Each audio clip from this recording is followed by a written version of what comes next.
Olá, gente, tudo bem? Aqui é Carol, como vocês já conhecem, eu sou estagiária da professora Yara de língua portuguesa.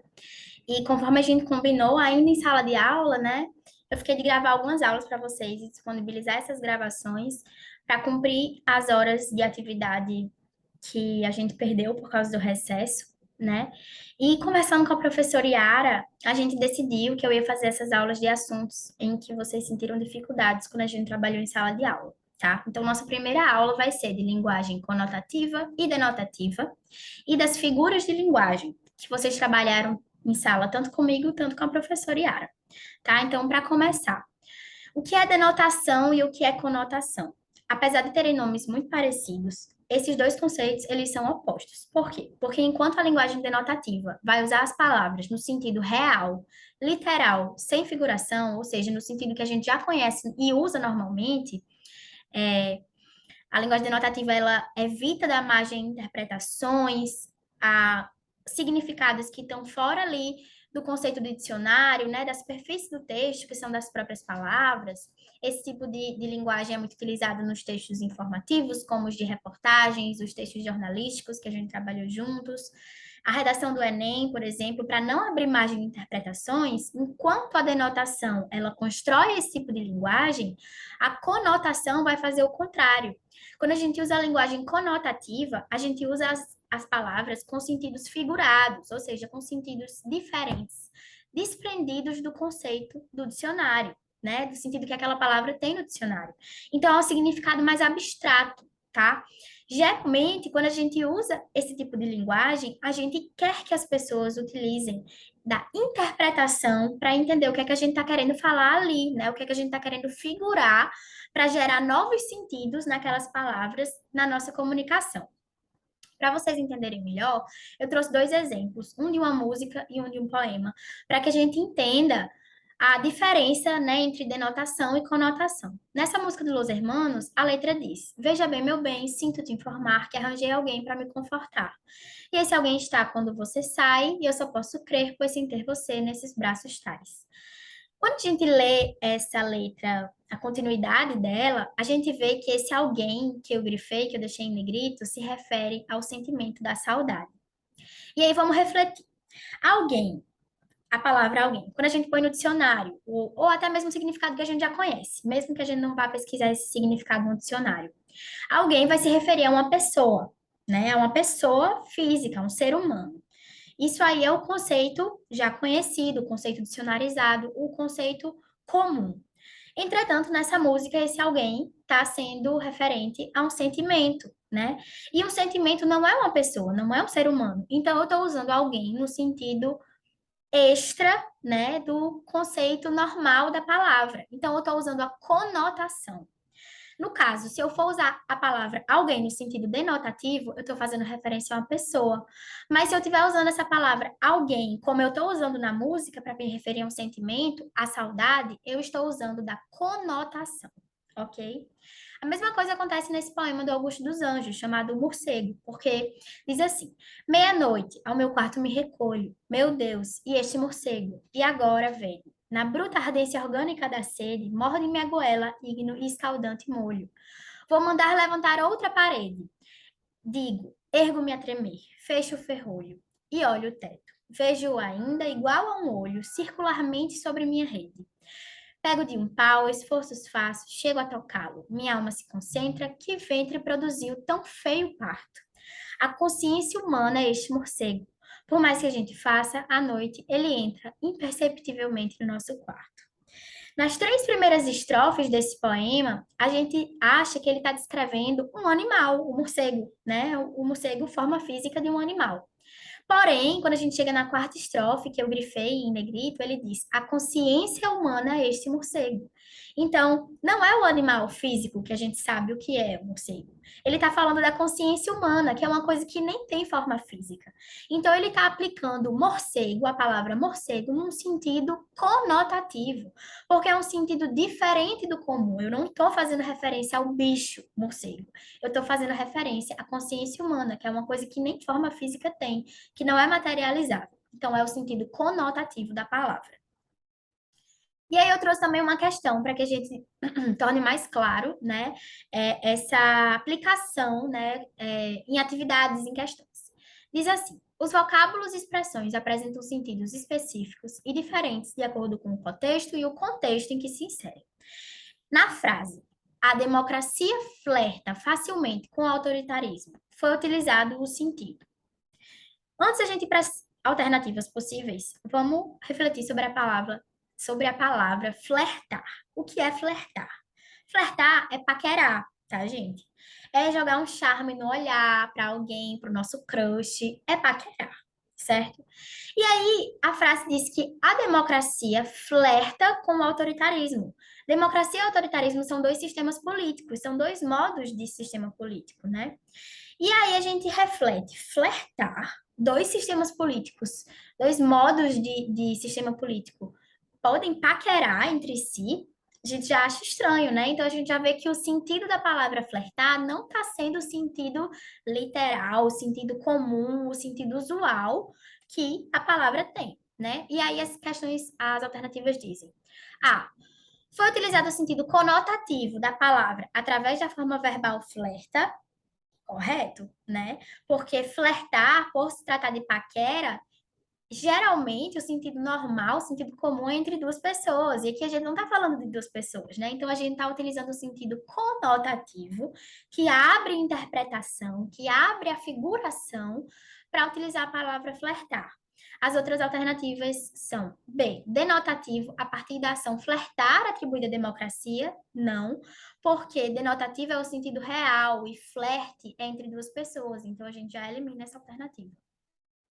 C, denotativo de flerta, mais uma vez errado, né? Porque flertar, paquerar, não pode ser se não for entre dois elementos que não sejam duas pessoas. Ou D, conotativo a partir do emprego dos vocábulos democracia e autoritarismo. É conotativo, mas não é a partir dos vocábulos democracia e autoritarismo, e sim do verbo flertar. Né? E aqui eu até coloquei uma explicação para vocês dizendo o que é denotação e o que é conotação e como se aplica nessa frase. Denotação é o sentido usual, o sentido próprio das palavras, do jeito que está no dicionário, né? Então, não tem interpretação afetiva, emocional. E a conotação é o contrário, o sentido dicionarizado, né? Fora do comum. Então, aqui eu digo que o verbo flertar tem seu sentido denotativo indicado pelo dicionário como fazer cortear, namoricar, ou seja, paquerar, o que a gente entende como paquerar, né? Então só pode ser entre duas pessoas. O próprio dicionário indica como sentido conotativo o agrado. Então, quando a gente tem esse trecho que diz que a democracia flerta facilmente com o autoritarismo, a gente pode entender que a democracia aproxima-se de modo mais íntimo do autoritarismo, mas a gente usa o flertar como conotação, certo? E a gente vai para as figuras de linguagem. Porque esses conceitos estão juntos, tanto de denotação e conotação, tanto das figuras de linguagem. Porque as figuras de linguagem sempre vão ser utilizadas na linguagem conotativa, sempre na conotação. Por quê? Porque conotação está ligada à figuração, e figuras de linguagem é a gente figurar, né? A gente trazer a figuração para o uso da nossa comunicação. E aí, as duas primeiras figuras de linguagens que a gente tem que aprender juntas, porque são muito parecidas, são metáfora e comparação. A gente trabalhou isso em sala de aula e a gente viu que é um mínimo detalhe que vai separar esses dois conceitos. Metáfora é quando a gente faz a comparação implícita entre dois elementos. Como assim implícita? Não tem uma marcação linguística, não tem uma palavra, uma expressão, uma partícula ali naquela frase, naquele texto, que vai indicar explicitamente a comparação. Eu estou só comparando dois elementos de alguma forma. Já a comparação faz essa comparação entre dois elementos de forma explícita, ou seja, com uma marca linguística. Quais são essas marcas linguísticas, Carol? São alguns exemplos, né? Eu coloquei aqui, como, tal qual, igual a, assim como, que nem, tá? Então, vai ter marca linguística nos casos de comparação. A metáfora vai comparar dois elementos, mas não vai ter essa marcação aqui que tem na comparação. Exemplos. Eu trouxe aqui esse meme que diz: amor é fogo que arde sem se ver. E aí o Chaves responde: pensei que a sensação de queimação era azia. O que é que a gente tem de metáfora aqui? Quando eu digo que amor é fogo, eu estou comparando dois elementos. amor e fogo. Mas é uma comparação implícita, porque eu não tenho marcação linguística de comparação. Eu digo amor é fogo. Ponto. Estou comparando, mas não tem a marca linguística de comparação. Já na comparação, na figura de linguagem que é comparação, eu trouxe esse meme da Inês Brasil que fala linda, igual a Barbizinha. Por que é comparação e não metáfora? Porque tem uma marcação de um conectivo comparativo que é igual a. Nesse caso, é igual a, tá? Então, ela tá falando linda, que uma pessoa é linda, igual a Barbizinha. Então, tô comparando uma mulher linda à Barbizinha, né? A Barbie, a boneca Barbie. E tem no meio dessa comparação o igual a. É esse elemento que vai fazer ser uma comparação e não uma metáfora, tá? Próxima figura de linguagem. Essa figura de linguagem vocês entenderam muito bem, a metonímia. Por quê? Porque quando a gente usa, a gente substitui uma palavra por outra palavra numa frase. Opa, calma. Acho que deu erro aqui no compartilhamento. Um segundo, gente.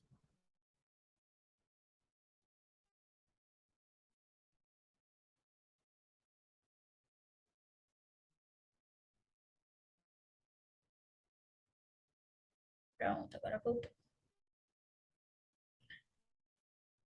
Deixa eu ajustar a tela novamente, do jeito que estava. Pronto.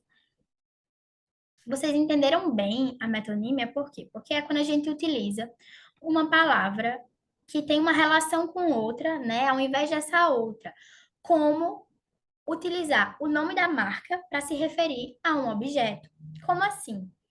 Vocês me deram um exemplo que é dizer assim: Fulaninho está usando um Nike, né? Quando eu falo que fulaninho está usando um Nike, Nike é a marca, mas eu entendo que essa pessoa está usando um tênis da Nike, né? Então eu substituo o objeto, que seria o tênis, pelo nome da marca, Nike, tá? Então, essa relação pode ser de marca e objeto, pode ser de autor e obra, causa e efeito, parte do todo. E o que eu coloquei aqui de exemplo foi um meme que diz assim: Eu já li o Machado de Assis, agora quero devolvê-lo. Por que está existindo uma metonímia aí? Porque quando eu digo que eu li o Machado de Assis, eu não li a pessoa física, o corpo do Machado de Assis. Eu li um livro do Machado de Assis.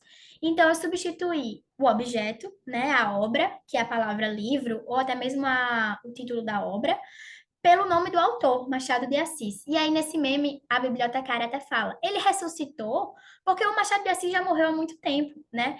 Mas é justamente o uso da metonímia para substituir a obra pelo nome do autor, certo? A gente também falou em sala sobre Gillette, né? Gillette é o nome da marca, não do objeto. O objeto é uma lâmina de barbear, um estojo de barbear. Mas a gente diz tranquilamente no nosso dia a dia que a gente usa Gillette, né? Que é o nome da marca. Então a gente faz uma metonímia, tá? Também tem a figura de linguagem chamada elipse, que é quando a gente omite, quando a gente esconde, quando a gente tira uma ou mais palavras que podem ser subentendidas pelo próprio texto sem prejudicar o entendimento. Eu coloquei aqui uma frase da Cecília Meirelles, em que ela diz: Não sou alegre nem triste, sou poeta. Qual é a palavra que está escondida nessa frase? Vamos ver. Não sou alegre nem sou triste, sou poeta. Essa frase não deveria ser: Eu não sou alegre nem sou triste, sou poeta. Então ela omitiu a palavra eu. Mas a omissão do eu não fez diferença na nossa compreensão, porque a gente sabe pelo verbo sou que ela estava fazendo referência à primeira pessoa do singular, que é eu, né? Então, essa frase é um exemplo bom de elipse, certo?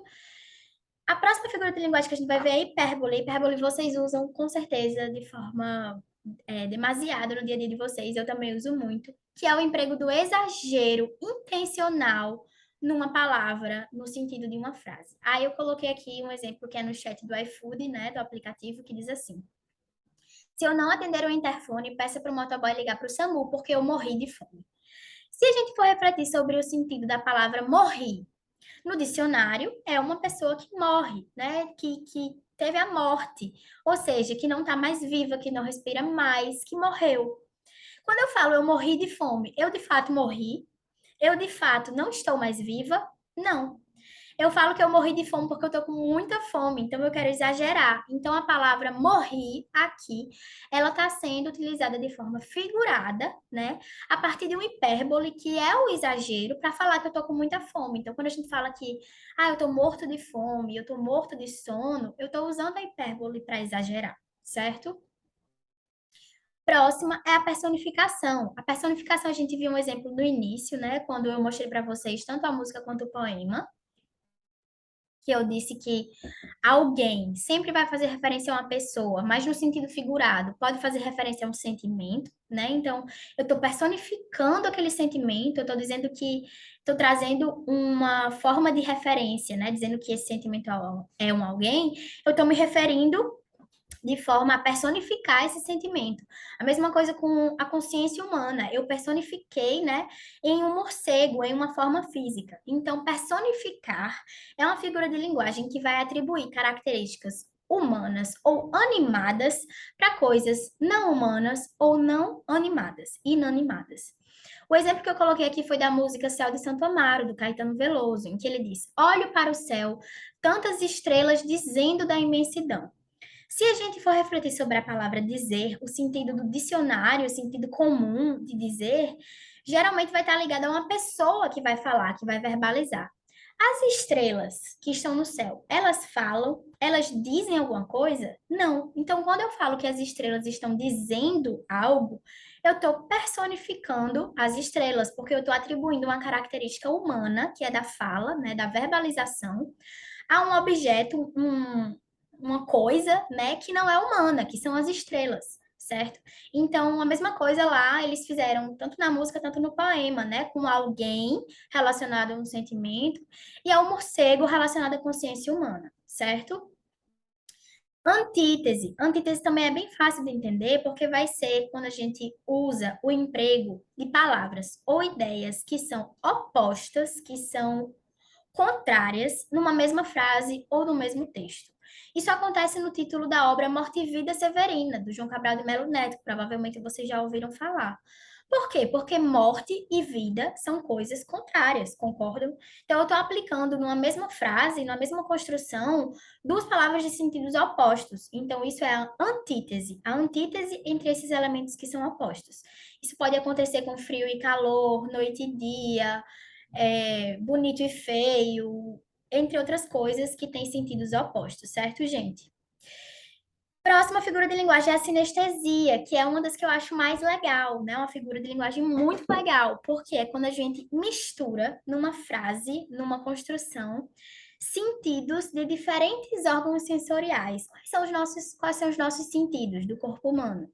Visão, tato, paladar, olfato e audição. Como é que eu faço essa mistura, Carol? Vamos ler esse poema do Drummond que eu trouxe para vocês, Oficina Irritada. Eu quero compor um soneto duro, como poeta algum ousar escrever.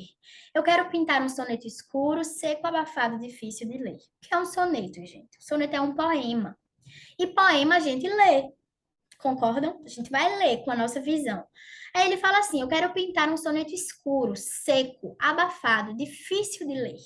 Ele está misturando a visão da leitura com tanto o olfato quanto o tato, né? Quando ele diz que esse poema, esse soneto, ele vai ser seco e abafado. Então ele mistura os sentidos para fazer a figuração desse soneto dele, tá? Então é a mistura dos sentidos entre visão, paladar, audição, olfato e tato, certo?